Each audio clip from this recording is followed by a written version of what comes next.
I got another question. Malachi says, how much do you guys think the top teams, Mercedes, Aston, Ferrari, will close the gap towards Red Bull by 2024 because of the wind tunnel penalty? And I know we spoke to this before, that you said people are not going to see that if it was to take effect this season more so than next season. So what do you think about that? I mean, there's a few factors here. First of all, we have to remember that on, I believe, July 1st, the aerodynamic testing restrictions are going to be updated. So, for example, Mercedes was third in the Constructors' Championship last year. Aston Martin was seventh.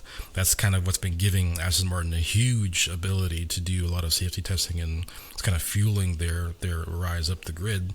Those are going to be updated in a couple of weeks' time, or a month's time, I guess. And essentially, we don't really know yet who's going to be second and who's going to be third in the Constructors' Championship, because Aston Martin and Mercedes are very close. In fact, it may end up being Aston Martin that's third in the Constructors' Championship when that resets. So that's definitely going to slightly adjust, how each of those teams is able to sort of make progress with Red Bull. But I think as far as catching Red Bull, that really isn't the target for this season. The target is to prevent them from winning every single race. That is operationally where the teams find themselves at this particular point.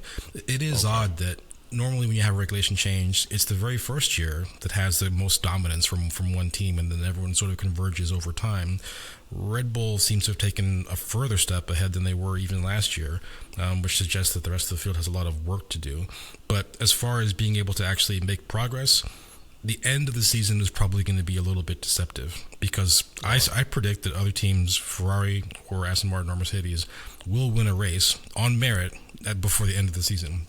And the reasons for that is, of course, extra testing time, more ability to evaluate their own designs and bring performance to the cars. And Red Bull is going to suffer from the cost cap infringement from the previous season. And by the way, we haven't even heard if there's any cost cap infringement from 2022. We don't know yet. We don't know yet. I mean, that could change the landscape dramatically.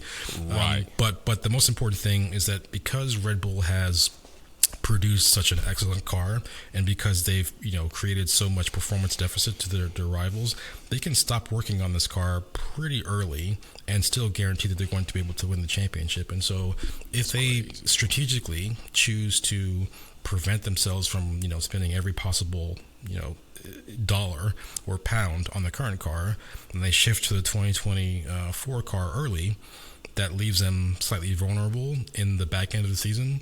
But at the same time, they will start the next season extremely strong. And even when we saw, the parade of car crashes in Monaco, where we saw so many floors for the first time, Red Bull, Mercedes, Ferrari, and we were comparing, and Williams, this past weekend, I think Mercedes probably got an unfair amount of flack looking at their floor. Everyone was complaining how simple it is, and then everyone saw the Williams floor, and then it was a completely different story.